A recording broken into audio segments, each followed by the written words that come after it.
আসসালামু আলাইকুম রহমতুল্লাহি তাআলা ওয়া বারাকাতুহু। সকলে কেমন আছেন? আশা করছি সকলে মহান আল্লাহ তাআলার অশেষ রহমতে ভালো আছেন।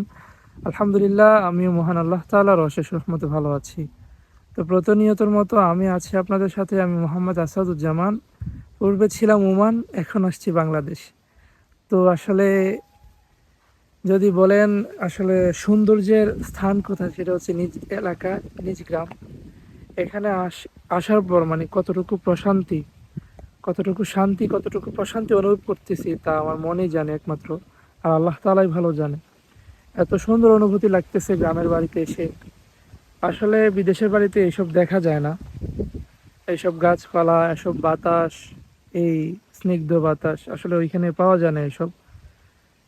তো সবুজে ঘেরা এই বাংলাদেশ, তার মাঝে আরও প্রিয় আপনজন গ্রামের বাড়ি। তো এখানে এসে আসলে মনটা শীতল হয়ে যাইতেছে, যতই দেখি ততই আমার মন মুগ্ধ হয়ে যাইতেছে। তো বেশি দিন থাকতে তো পারবো না, অবশ্যই বেশি দিন থাকতে তো পারবো না। যতদিন আছি অনুভব করি, গ্রামের বাড়িটা অনুভব করি। আল্লাহ তাআলা দেখি কি আছে কপালে। তো আসলে এটাই হচ্ছে আমাদের বাড়ি। বাড়ির সামনের যে অংশটা, এটাই হচ্ছে আমাদের বাড়ির সামনের অংশ। এখানে একটা ফিশারি আছে, এ আর কি। তার চারপাশটা আসলে সবুজে ঘেরা, গাছপালা দিয়ে দেখেন।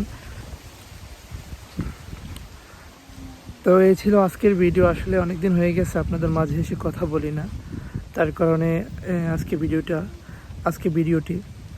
তো আমার জন্য দোয়া করবেন, অসুস্থ আছি, আল্লাহ যাতে আমাকে শেফা দান করে, সে দোয়া করবেন আমার জন্য। ওকে, জাযাকুমুল্লাহ খাইর। আসসালামু আলাইকুম ওয়া রাহমাতুল্লাহি ওয়া বারাকাতুহু।